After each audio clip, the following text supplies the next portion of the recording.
اللہ تعالیٰ کی نعمتیں بڑی عظیم ہے۔ اللہ پاک کی اگر ایک نعمت کی طرف انسان توجہ کرے تو ایک نعمت کا حال یہ ہے کہ ایک نعمت کی طرف اگر غور کرے تو اس کا پورا وجود کا ایک ایک بال رب کی بارگاہ میں سجدہ شکر کے لیے بے چین ہوتا ہوا نظر آتا ہے، اور انسان سراپا تشکر بن جاتا ہے، شکر کا پیکر بن جاتا ہے۔ اللہ کی ہر نعمت بے مثال ہے، اللہ نے جو بھی دیا بے مثال دیا، اور اللہ جس سے کوئی چیز چھین لے اس کی مثل، وہ نعمت کی مثل دنیا کی کوئی طاقت عطا نہیں کر سکتی۔ آنکھ کو لے لے اللہ کی نعمت، پیروں کو لے لے اللہ کی نعمت، آنکھوں کو لے اللہ کی نعمت، حتیٰ کہ انسان کی آنکھوں پر یہ جو پلک کے بال ہیں جو بار بار کھلتے اور بند ہوتے ہیں، یہ جو جھپکتی ہے پلکیں، یہ کتنی خوبصورت لگتی ہے تو یہ حسن میں اضافے کے لیے، لیکن اس کا بار بار کھلنا اور بند ہونا انسان کی نازک آنکھوں کی حفاظت کا سبب بنتا ہے۔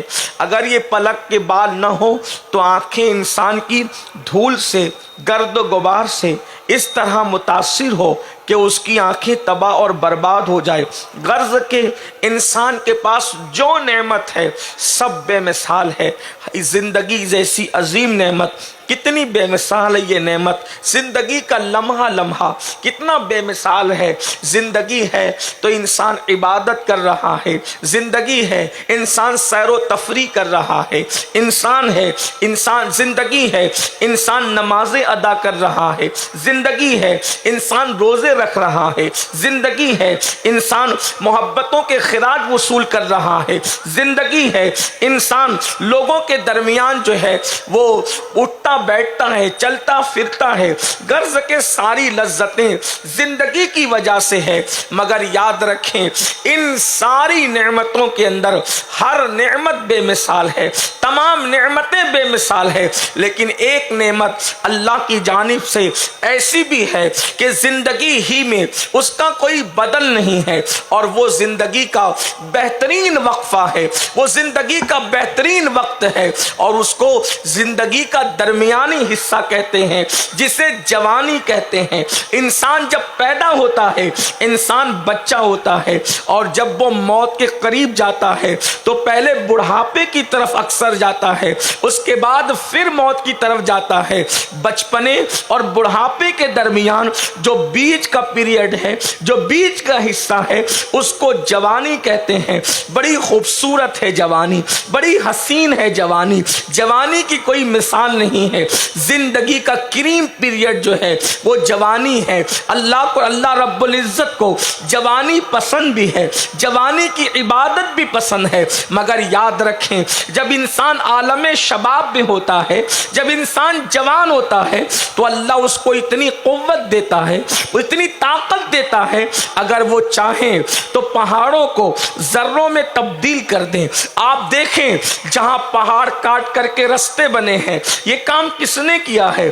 جوانوں نے کیا ہے، جوان ہی یہ کام کرتے ہیں۔ لوہے کو نرم کرنا چاہیں تو جوان لوہے کو نرم بھی کر دیتا ہے، زمین کھود کر پانی نکالنا چاہیں تو زمین کھود کر پانی بھی نکال لیتا ہے۔ غرض کے جوانی کے اندر سر کے بالوں سے لے کر پیر کے ناخن تک ہر حصے میں طاقت ہوتی ہے، ہر حصے میں قوت ہوتی ہے۔ اللہ تبارک و تعالی آنکھوں میں بھی قوت دیتا ہے، زبان میں بھی قوت دیتا ہے، ہاتھ اور پیر میں بھی قوت دیتا ہے۔ غرض کے جوانی بڑی قیمتی ہے، اسی لیے آپ دیکھیں فاتحین بدر و حنین کی زندگی کا جائزہ لیں، وہ سب کے سب جوان تھے۔ فاتحین بدر جوان ہے، احد کے فاتحین جوان ہیں، خندق کے اندر اسلام کے پرچم کو بلند کرنے والے جوان ہیں۔ اسی طریقے سے کربلا کے میدان میں دیکھیں، ایک طرف امام علی اکبر کی جوانی ہے، ایک طرف جناب قاسم کی جوانی ہے، جناب عباس کے بازو کٹتے ہیں، وہ بھی تو اس وقت جوان تھے۔ اور اللہ اکبر، ان سب کا جو سردار ہے کربلا میں، وہ صرف جوان ہی نہیں ہے بلکہ جنتی جوانوں کا سردار ہے۔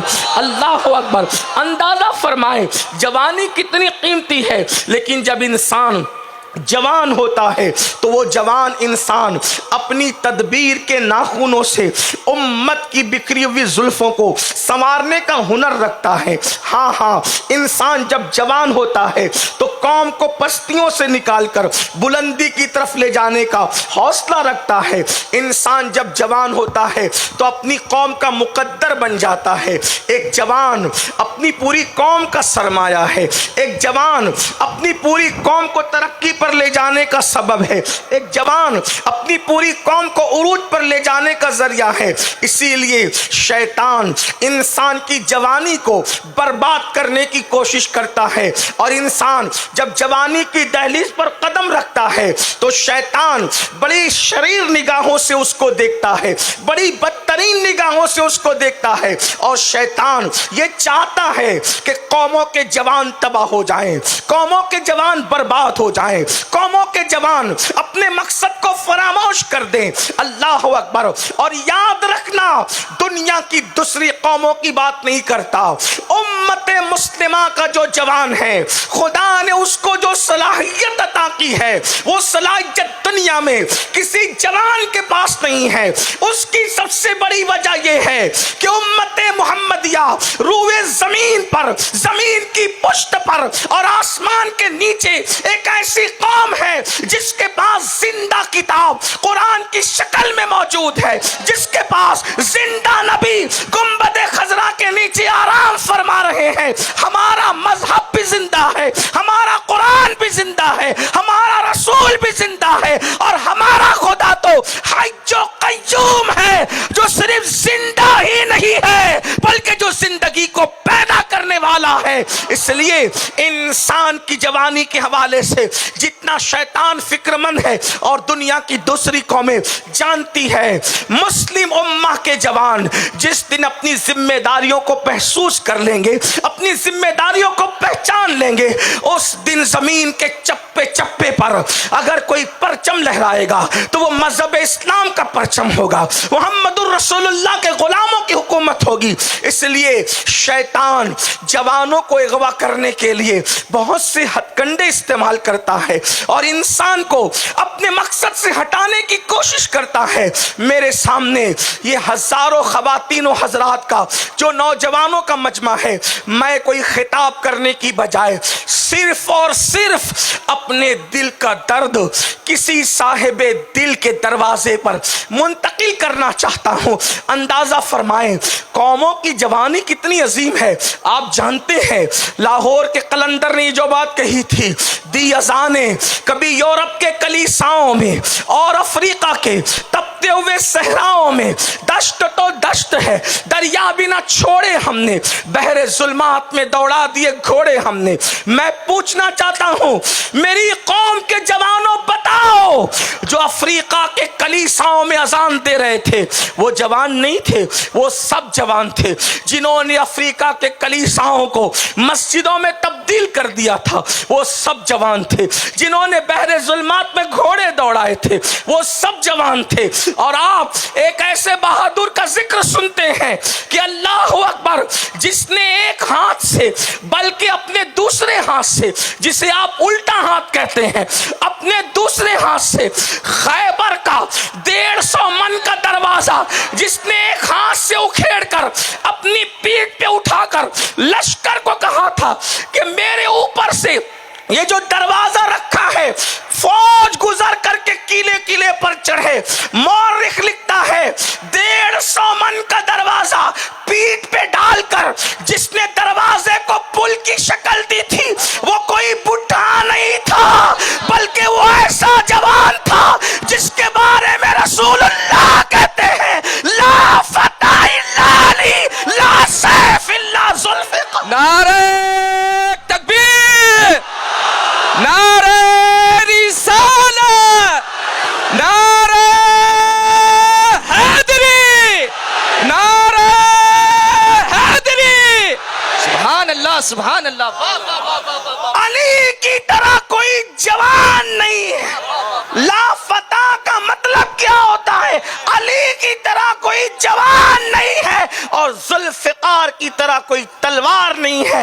شیطان اچھی طرح جانتا ہے جس نے خیبر کا دروازہ اکھاڑا ہے وہ بھی جوان ہے, جس نے کفر کی میخوں کو ہلا ہلا کر کے رکھ دیا ہے وہ سب جوان تھے. رسول اللہ کے اکثر صحابہ جوان تھے. صدیق اکبر نے کلمہ پڑھا عین جوانی میں, فاروق اعظم نے کلمہ پڑھا عین جوانی میں, عثمان غنی نے کلمہ پڑھا عین جوانی میں. سعد ابن ابی وقاص کہتے ہیں احد کی جنگ میں جب میں نے رسول اللہ کے تیر اپنے سینے پہ لیے تو میری یہ جوانی اتنی شروعات کی تھی کہ ابھی میرے چہرے پہ داڑھی کے بال اگنا بھی شروع نہیں ہوئے تھے, تب میں نے رسول اللہ پہ آنے والے تیر اپنے سینے پہ لیے تھے. حضور نے جوانوں کی ٹیم تیار کی تھی, وہ سب جوان تھے, اسی لیے تو رسول اللہ کے پردہ فرمانے کے بعد بھی وہ سب قیادت کرتے رہے. ایک بات اور عرض کروں, حضور نے جوانوں کی جو ٹیم جمع کی تھی تو حضور بھی کوئی بوڑھے نہیں تھے, حضور علیہ السلام خود بھی جوان تھے.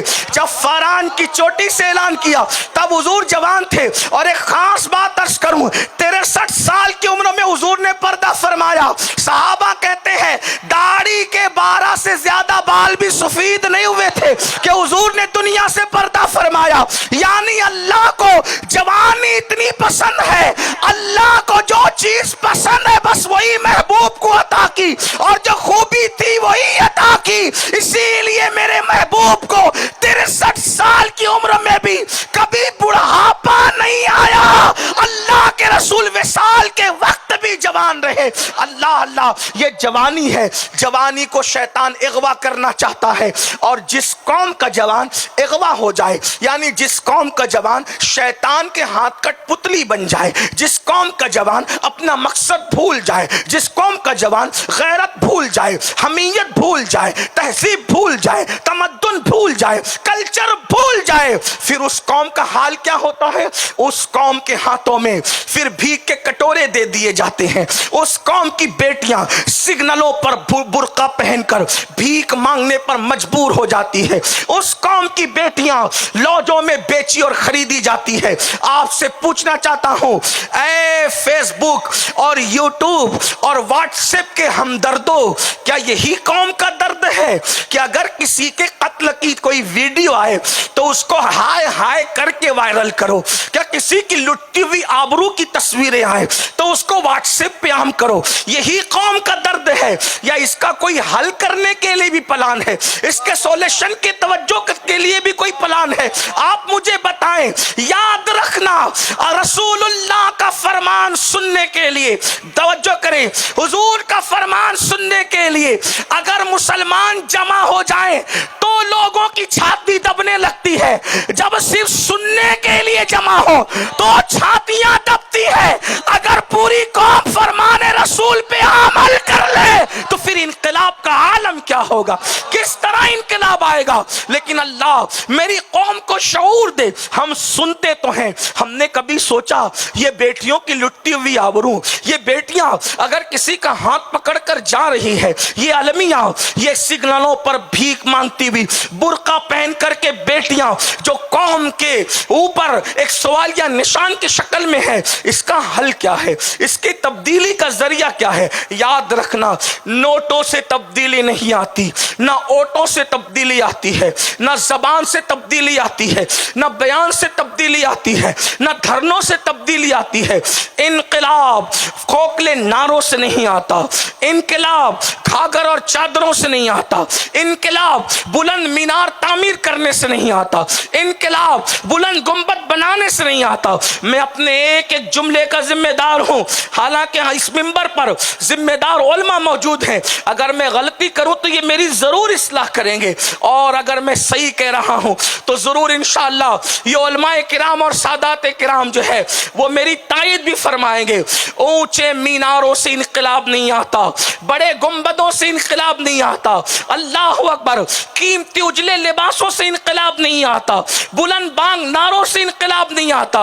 انقلاب نعروں کی وجہ سے نہیں ہے. اگر نعرے انقلاب بلند کرتے تو مرغے کی بانگ بھی تو ایک نعرہ ہے, اس سے کون سا انقلاب آتا ہے؟ آپ مجھے بتائیں, دربے تک اس کی آواز مقید ہو کر کے رہ جاتی ہے, اس کی آواز کا اثر کیا ہوتا ہے؟ یاد رکھنا, اور اچھی طرح یاد رکھنا, انسان انقلاب کا متلاشی ہے.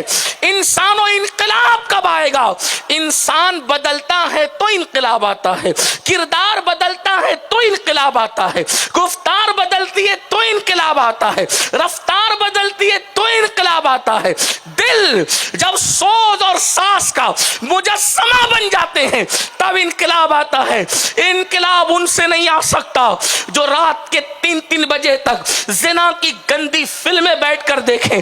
انقلاب تو ان سے آتا ہے جو آخری حصے میں رات کے اپنے گناہوں کو یاد کر کے روتے ہیں. انقلاب بپا کرنے والی قوم وہ ہے جو راتوں کو گناہ یاد کر کے روتے ہیں. اپنی راتوں کو گناہوں کے آشیانے تعمیر کر کے گزارنے والے کبھی انقلاب بپا نہیں کر سکتے.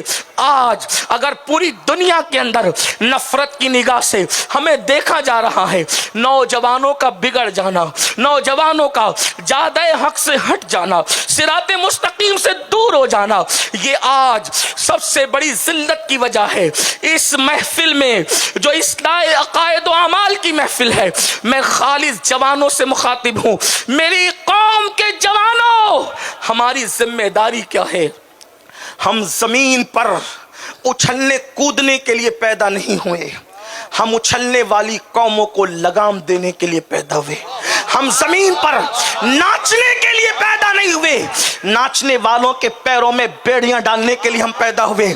ہم زمین پر کسی کے زلف و رخسار کے گانے گانے کے لیے پیدا نہیں ہوئے، ہم رخ والضحیٰ کی تشہیر کرنے کے لیے پیدا ہوئے ہیں، زلف واللیل کا ذکر کرنے کے لیے پیدا ہوئے ہیں. ہماری زبان اتنی فضول نہیں ہے کہ کسی زانیہ فلم کی اداکارہ کی شان میں ہم اشعار پڑھے. ہماری زبان اتنی قیمتی ہے کہ اللہ نے یہ جو زبان دی ہے وہ ہر ایک کے لیے نہیں دی ہے. بادشاہ ترستے ہیں کہ مسلمان زبان کھول کے ہماری تعریف کر دے، لوگ اقتدار والے ترستے ہیں ہماری طرف دیکھ تو لے، لیکن ہمارا امام کہتا ہے کہ زبان ہر کسی کے لیے نہیں ہے. یا رسول اللہ، جہن میں زبان صرف تمہارے لیے، بدن میں ہے جان تمہارے لیے. ہم آئے یہاں تمہارے لیے، اٹھے بھی وہاں تمہارے. نعرہ تکبیر، نعرہ رسالت، عشق محبت، عشق محبت، عشق محبت، عشق محبت، عشق محبت، عشق محبت. حضرت سید امین القادری صاحب قبلہ. سبحان اللہ، سبحان اللہ. یہاں بھی ان کے لیے آئیں اور وہاں بھی توجہ کریں، یہ اپنا مسلک ہے. قیامت میں لوگ شوق جنت میں اٹھیں گے، قیامت میں لوگ شوق جنت میں اٹھیں گے، لیکن خالص اہل سنت کا مسلک ہے ہمیں جنت سے کیا غرض، ہم تو مالک جنت کے لیے اٹھیں گے. ہم آئے یہاں تمہارے لیے، اٹھے بھی وہاں تمہارے. جو جنت کے لیے اٹھے گا پتہ نہیں اس کو جنت ملے گی یا نہیں ملے گی، لیکن جو مالک جنت کے ساتھ اٹھے گا